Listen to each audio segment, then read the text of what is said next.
gives you extra mildness. A much different, much better flavor and aroma. Yes, in king-size Fatima, you get all the advantages of extra length, plus Fatima quality, which no other king-size cigarette has. Fatima, best of all king-size cigarettes. Definitely the best quality in its class, but the same price as the cigarettes you're now smoking. Remember, thousands of Americans are switching to Fatima, insisting on Fatima quality. So why wait? Switch to Fatima today. Look for the bright, sunny yellow pack. Buy Fatima. Best of all king-size cigarettes.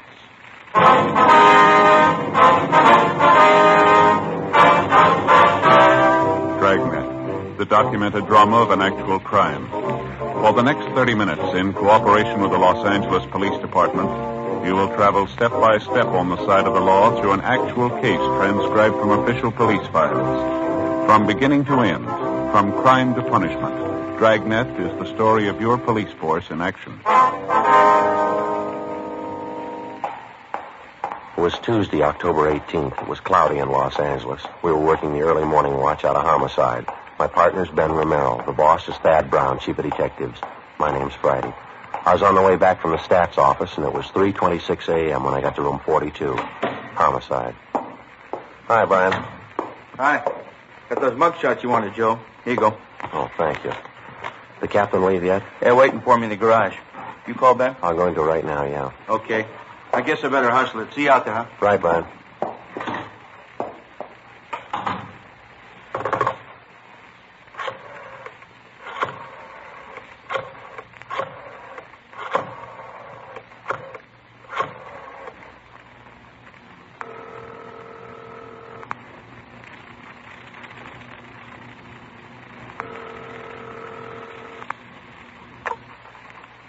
Hello. I'm sorry to wake you, Ben. This is Joe. How you feeling?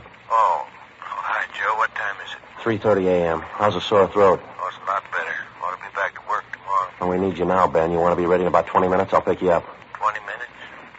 Okay, what's the matter? Man by the name of Martin Sullivan, official down at the Third National Bank. Hey, what about it? He's got a 22-year-old daughter, or he had one. Huh? She's gone.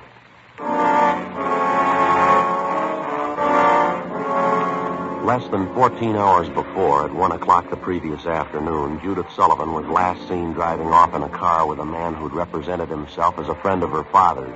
At 11 o'clock that night, the Sullivan family received an anonymous letter demanding $30,000 for the safe return of the girl. It had been the only contact made thus far by the abductor. As soon as we got word of what had happened from the girl's father, a broadcast and an APB had been gotten out. The entire force throughout the city had been alerted. 3:44 a.m. I pulled up in front of Ben's house.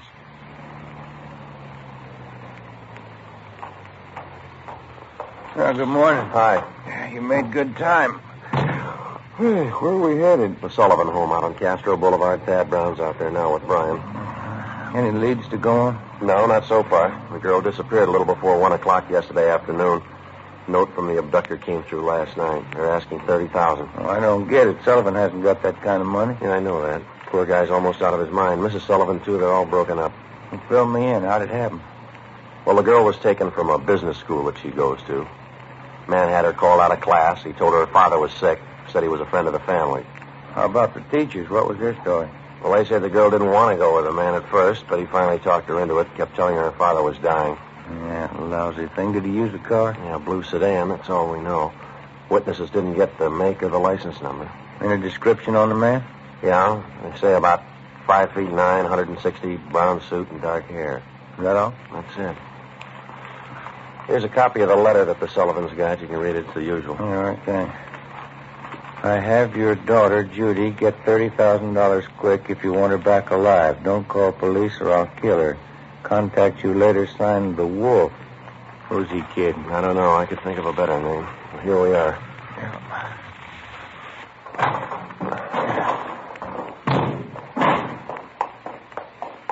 Who's got the original note, Joe? The crime lab. They're checking it for prints and handwriting.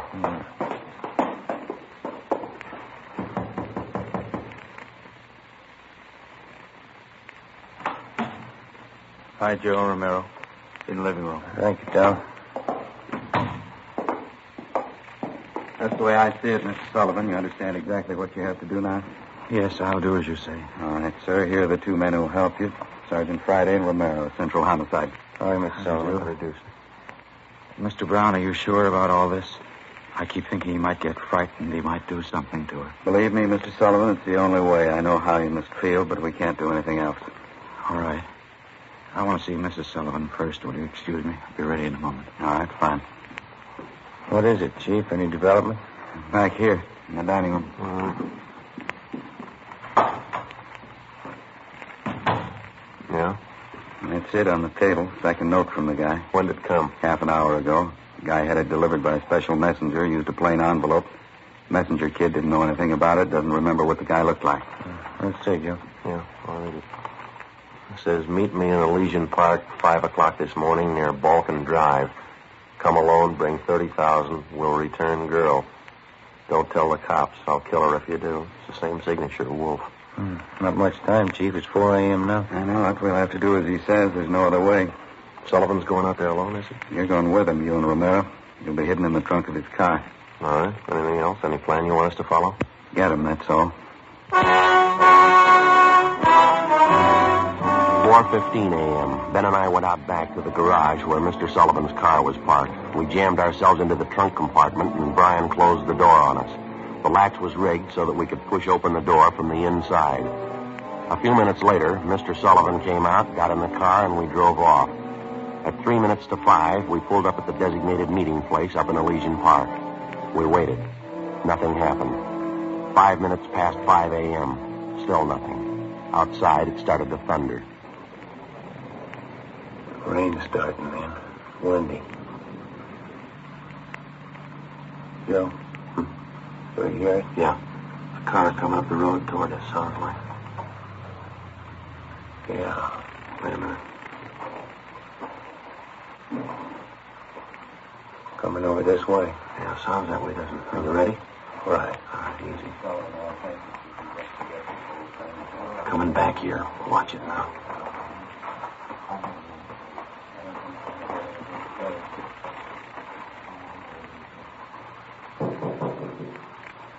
Friday? Romero?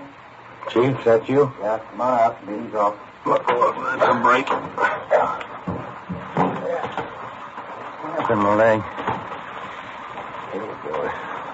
Mr. Sullivan, you want to drive back home? We'll contact you there. Yes, sir. All right. Come on. Let's get over to the car. All right. What's the story? Did he scare off? The guy had no intention of following through with the meeting. How come? He told us he phoned a couple of minutes before 5 a.m. We tried to trace the call. He wouldn't stay on the line long enough. Well, what do you have to say? A couple of things. Number one, he wants more money. Number two, he knows we're working the case. What was the reaction? Claims he doesn't care. We'll never get him anyway. Well, how's the thing stand now? $50,000. He wants it in the next 12 hours. More than 16 hours had passed since word of Judy Sullivan's abduction had been phoned into homicide. During that time, an APB containing the descriptions of the suspect, his car, and his victim had been dispatched to law enforcement agencies throughout the entire area. The same descriptions were being broadcast every hour. The Sullivan home had been placed under strict surveillance, and Mr. Sullivan instructed not to contact the suspect without the knowledge of the police. The girl's father had raised almost $10,000 in cash to buy him off, and the serial numbers on each one of the bills had been copied by a police stenographer and rechecked by a homicide officer. So far, the Wolf, as he called himself, had made 3 separate contacts, but he'd covered his tracks well. We knew he was somewhere in the city, 450 square miles of it. We knew we had to find him. 6:18 a.m. We checked back into homicide. What's doing, Brian? Here's a copy of the letter, fellas. Special delivery. Came in about 25 minutes ago. Let's see, Tom. It's the same handwriting, it looks like. Check the postmark. Joe must have mailed it right after he grabbed the girl. Yeah, let me see. Stay away from Sullivan. If the girl's found dead, it's your fault. Stay away, Wolf. Can't seem to make up his mind, huh? They checking the original of this for prints, Tom? Yeah, no word yet. How about that second note? Anything on that? Uh-huh. Stahl lifted a couple of prints, running them through R&I. So who's watching Sullivan House now? Gomez and Thaxter. Chief's out there, too. He's still afraid the girl's father will try to make a deal with the guy. He tried it yet? No, not yet. Well, you couldn't blame him if he did. He's worried sick. I got it. Homicide, Romero. Yeah, that's right. How do you spell it? Okay, right. Yeah, thanks a lot. Record Bureau. Those 2 prints all lifted from the letter. Run them through the single print file. Any luck? They got to make. The fingerprint that was lifted from the suspect's letter was identified as belonging to a Donald Alfred Kefir, WMA, age 29, 5 feet 8 inches, 170 pounds, brown eyes, dark brown hair. He had one previous arrest for forgery in Los Angeles 10 months before. At the time of his arrest, Kefir's occupation was listed as bank clerk at the Third National Bank. Well, I went down the hall to the Record Bureau to pull the crime report. Brian checked by latent prints to see if they'd gotten anything off the last note from the suspect. Ben went to check with Don Meyer in handwriting. 7:23 a.m. Chief Thad Brown got back to the office. I showed him Kefir's crime report. All right, what's the rundown on it? Well, at the time Kefir pulled the forgery job at the bank, Mr. Sullivan was one of the vice presidents. He was the one that preferred charges against Kefir, and he saw that he was prosecuted. Where's this Kefir now? Well, let me check that. He was placed on probation on May 16th this year. He returned to his home in Omaha, Nebraska. That's 1380 Mackinac Avenue. You call Omaha? I got the call in now. Ben took an exemplar of Kefir's handwriting from the package. Don Meyer's going over it now. Chief? Hi. What about that last note? I've got the report right here. How's it look? Well, Stahl lifted some prints off it, brought them out with the iodine fume gun. They match with the first. There's something else. What's that? They examined the paper for watermarks and texture. Both notes are written on the same paper. Impressions show both pieces of paper from the same tablet. Check the density of the carbon in the pencil he used. Both specimens match, same pencil. Joe. Oh, hi, Skipper. Hi. Did you catch up with Don Meyer, Ben? Yeah, he went over the handwriting. Looks pretty good. What's the word? It's as close as you can get. Here are the 2 exemplars. Francis crosses, double loops as L, open A's, pressure on the downstroke. Donald Kefir, the wolf, same handwriting. By noontime, Donald Kefir's description had been broadcast throughout the entire area. Bulletins were dispatched to all departments, and the supplementary APB was gotten out. Special details were stationed at every post office in the city to watch for notes from the suspect that might come through the mail. The bus depots, railroad terminals, the airports, and all main roads leading out of the city were kept under strict surveillance. The entire Los Angeles area was broken down into single square-mile districts, and a house-to-house canvass was started. A squad of men were assigned to cover each square mile. Outlying towns and cities were requested to do the same. By 4 o'clock that afternoon, one of the greatest Dragnet operations in the history of the city was underway. We were sure Donald Kefir was somewhere inside. 5:12 p.m. We got the call back from the Omaha police. That so? Again, please, what was that? 6 X-ray 419 Nebraska plate. Right. Fine, Lieutenant. Thanks. Bye. They made the car? That and a lot more. The Omaha cops are looking for Kefir, too. They want him for a robbery there 2 months ago. He used a stolen blue sedan in the robbery, 1939 model, Nebraska plate, 6 X-ray 419. What about his family and friends? Have they been checked? Yeah, they say Kefir left Omaha about 6 weeks ago. I don't know where he was headed. We better get that car description to communications, huh? APB and a radiogram? Yeah, right. Friday, Romero? Yeah. What are you tied up with? Just got a call back from Omaha. Make on Kefir in the car. Give it to me. You 2 get out to Sullivan house as fast as you can. See Harris out there. Okay, what happened? Mr. Sullivan, he's disappeared.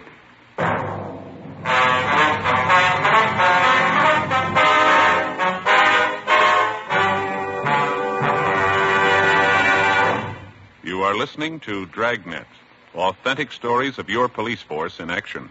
Millions heard it, yet only 54 have written. Starting on Dragnet over 2.5 months ago, on September 20th to be exact, Fatima made a special money-back offer to more than 10 million listeners. The results? Amazing. Millions heard it, yet only 54 have written. If you smoke king-size cigarettes, listen to Fatima's famous offer. Buy a pack of Fatimas. Enjoy their extra mildness and superbly blended tobaccos. If you're not convinced Fatima is better than the king-size cigarette you're now smoking, just return the pack and the unsmoked Fatimas before January 1st, and we'll give you your money back plus postage. Fatima, Box 37, New York 1. Remember, thousands and thousands of Americans are switching to king-size Fatima. insisting on Fatima quality. So compare Fatima yourself. When you see the difference, taste the difference, smoke that difference, you'll switch to Fatima. Because in Fatima, the difference is quality. Look for the bright sunny yellow pack. Buy Fatima.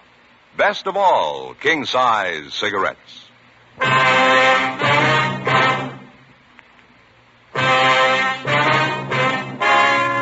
Wednesday, October 19th, 5:48 p.m. Ben and I drove out to the Sullivan home, where we checked with Bert Harris, the man who'd been assigned to watch Mr. Sullivan.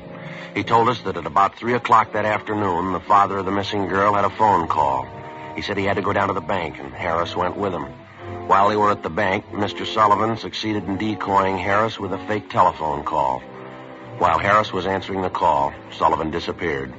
Did Mr. Sullivan get any more money while he was at the bank, Bert? Yeah, $5,000. Did you get the serial numbers off the bills? Uh-huh. I shouldn't have let him get out of my sight. Forget it. Right now, we got to find out where he's going to meet Kefir. Did you talk to Mrs. Sullivan about it, Bert? Yeah, she said she doesn't know anything about it. Where's she now? Back in the sitting room, lying down. Well, let's try her again, huh? She might be able to help. Okay, it's back this way. What time you got, Joe? It's 5 minutes past 6. I get it. Hello? How's that? Yeah, where are you? What? Oh, well, where are you? Where are you? All right, we'll be right out. Yeah? Mr. Sullivan, he met with Kefir out in Laurel Canyon. Did he get his daughter back? Yeah, he did. Wrapped in newspaper. All units in the area were notified immediately that a contact had been made with the suspect, Donald Kefir. We got in the car and we drove out to Laurel Canyon. The entire area had been blocked off. We found Martin Sullivan standing in the middle of the road at the end of East Winding Way. 500 feet down the hill was a private residence where Sullivan had telephoned us, the only building in the immediate vicinity. A few yards beyond the point where East Winding Way ended, back in a clump of tall grass, we found the body of 22-year-old Judy Sullivan. We notified the crime lab, Chief Thad Brown, and the coroner. Despite the severe emotional shock, Mr. Sullivan told us the story. He said Judy was all right. I believed him. I wanted her back. Judy. I tricked the officer, the one watching me. Kefir said to come alone, no police. Did you see his car, Mr. Sullivan? I wanted her back. I wanted Judy back. I did as he said. I drove out here at 6 o'clock. I waited. I put the money on the front seat, like he said. Did he get the money, sir? And then I got out. I left the parking lights on. I stood up there by the end of the road, and I waited. And then he drove up. He took the money. And then he came up to me. He had a gun. I wanted Judy back. He had a gun. Did you see his car? He said she was up there. Beyond the road, she was tied to a tree, he said. I wanted her back. Now, look, Mr. Sullivan, did you see his car? I went to look for Judy. He drove away. She wasn't there by the tree. I couldn't find her. On the way back, I saw them on the way. Yes, sir. Lord, let me find him. Oh, Lord, let me kill him.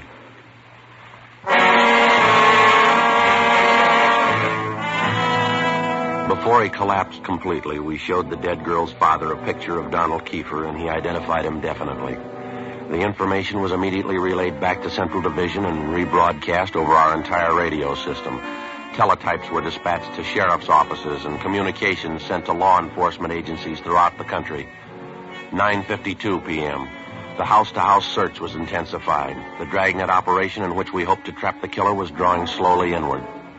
A few minutes before midnight, Ben and I drove back downtown to the crime lab to check with Lieutenant Lee Jones. Hi, fellas. Come on back. Anything yet, Lee? Just checking over these towels here. Found them wrapped around the girl's body inside the papers. Funny thing about them. What's that? All yesterday's papers. Every story about the girl's disappearance has been clipped out. Uh-huh. How about the towels? Any laundry marks at all, Lee? Nothing so far, Joe. Every one of them clipped off. Morgue post the body yet? You're doing it now. Nasty one. Yeah, it sure is. Any footprints or tire marks out where they found the body? No, lots of them. Got two of the men checking them now. One thing, What is it, Lee? I don't know. Under the seam here, this towel. Wait a minute. Give me that pair of snippers, will you, Joe? Yeah. Here you go. Thanks. Press back under the seam here. There. That's one tag he missed. Yeah, can you read the marking? Greenway Apartments, Los Angeles.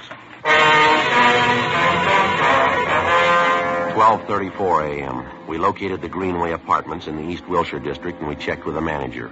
He identified Kiefer's mugshot, but he said he hadn't been home to the apartment since the day before. We called the crime lab, and we went up to check the suspect's apartment. One look was enough. Lieutenant Lee Jones found specimens of the Sullivan girl's blood in the wash basin and the bathtub drains. In an adjoining garage, we found the car which Kiefer had used. A blue sedan, Nebraska plates, 6X-ray 419. A cancellation of the want order for the car was issued and a stakeout placed at the apartment and in the garage in case Kiefer decided to return. All that night and into the next day, the Citywide Dragnet went on. There was no sign of the killer. At 10 minutes past 2 that afternoon, the first piece of ransom money showed up. It was at a used car lot on the corner of Beverly and Naylor Streets. 2 hours later, another piece of the money turned up at a busy downtown department store. In both cases, the man who passed the stolen money was finally identified as Donald Kiefer. Details were strengthened in both areas where the money appeared. The search went on, 6:42 p.m. Ben and I got a call to meet Chief Thad Brown at the Hollywood Division Station. Tommy Bryan from Central Homicide was with him. This is the way it stacks up now. This pin map over here, this is where we're concentrating the search. This area here. How about the lead we had on him downtown? Didn't it work out? No, the last 20 minutes we picked up 3 possible leads on the man out in this neighborhood here. East of Vine, south of Franklin, west of La Brea, north of Santa Monica. Mm-hmm. More ransom money show up? You got it there, Brian. Read it off. Yeah. 5:35, Sunset and Highland. Newsboy thought he saw Kiefer crossing the street. 20 minutes later, a salesgirl in the diamond store up on Hollywood Boulevard thought she saw him. 10 minutes after that, he was reported seen near the intersection of Hollywood Boulevard and Las Palmas. You figure the reports are reliable? They were all checked out. Didn't put too much faith in him till a few minutes ago. How's that? $5 bill was passed at a cigar store, Hollywood Boulevard and Hawthorne, ransom money. We've already doubled the number of men and cars in the area.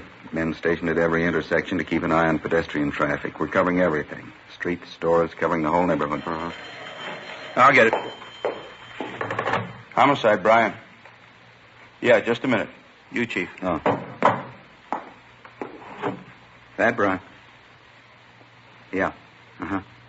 Where? Uh-huh. When was that? No, stay there. We'll be right there. Goodbye. Another piece of ransom money. Where'd it turn up? A theater on Hollywood Boulevard between Fairview and Hawthorne. Who passed the money? They think it was Kiefer? They're positive. They say he's in the theater right now. The information on Kiefer was phoned into communications immediately, and within a few minutes, men and cars converged on the neighborhood. The 1/2-mile area around the theater was completely blockaded. Every exit and entrance to the theater was covered. 7:23 p.m. Ben and I, along with Chief Thad Brown and Tom Bryan, met in the theater manager's office. Brown outlined our plan of operation. At 7:32 p.m., a detail of 14 men walked down the side aisles on the main floor of the theater and took up their posts on either side of the orchestra pit. The picture was stopped and every light in the theater was turned on. Chief Brown, Bryan, Gomez, Thaxter, Ben, and myself went down the aisle and up onto the stage. Chief Brown made the announcement. Ladies and gentlemen, would you hold it quiet for a minute, please? We're sorry to interrupt the picture, but this is a very important matter. We're police officers. Maybe you've read about it in the papers. A girl by the name of Judy Sullivan was abducted and murdered day before yesterday. We think we've traced the man who murdered her to this theater. We believe he's in this theater now. We're going to search the theater row by row, and we'd like to ask your cooperation. There's no need to be panicky or afraid. Those who wish to leave now may do so. Leave by the main entrance. Each one of you will be checked as you go out the door. For the benefit of the man we're looking for, don't try to escape. Every exit is covered. The entire area is blockaded. Don't place any more lives in jeopardy. All right, now... Hey! Right there! There it goes! There! Outside exit! Come on, Ben. Joey, run down the alley heading to the base. Backstage, Joe. We can make it from here. All right, come on. Through here. Down here. Right with you. In here.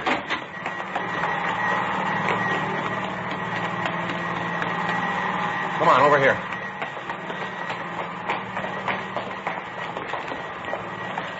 Air conditioning unit for the theater. Yeah. I don't see him, do you? No. You can't get out. There's just 2 exits. We got them both covered. Look out, Ben. There he is.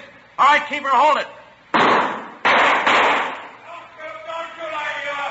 All right, throw your gun over here. Come on, throw it out. Okay, I got it. Give it out, don't shoot. All right, let's take him. Yeah. All right. Okay, you got my gun. I didn't mean to shoot at you. You forced me to... Put the cuffs on him, Ben. Yeah, right. Get your hands off of me. What? All right, keep her. Got the same for you, too. All right, now hold it. All right, Ben, you all right? Yeah. All right, try the cuffs on him now, huh? Yeah, Got him, huh? Yeah, it's a rough one. Hey, it's starting to rain again. It's really pouring out there. Yeah?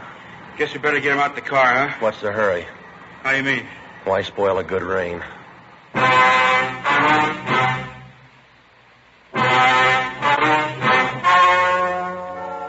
The story you have just heard was true.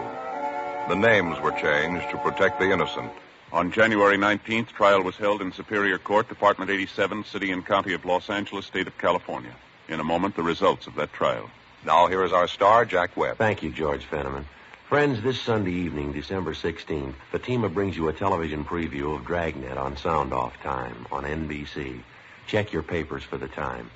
Now, it's an actual case history filmed right on the spot, right at the City Hall, downtown Los Angeles.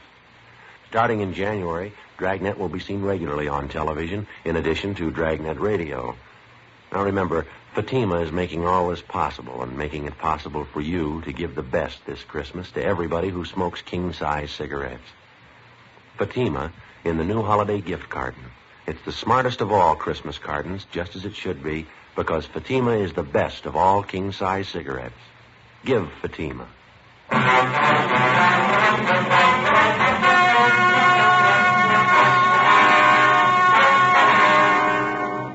Donald Alfred Kefir was tried and convicted of murder in the first degree, and on the recommendation of the jury, he received the death penalty.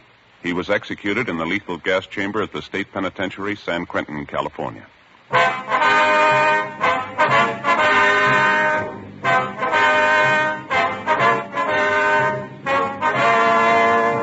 You have just heard Dragnet, a series of authentic cases from official files. Technical advice comes from the Office of Chief of Police W.H. Parker, Los Angeles Police Department. Barton Yarborough as Sergeant Ben Romero. Also heard were Whit Connor and Vic Perrin. Script by Jim Moser. Music by Walter Schumann. Hal Gibney speaking.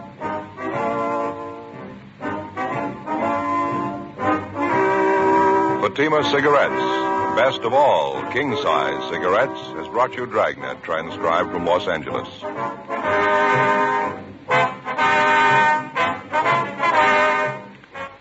Counter Spy fights international intrigue next on NBC.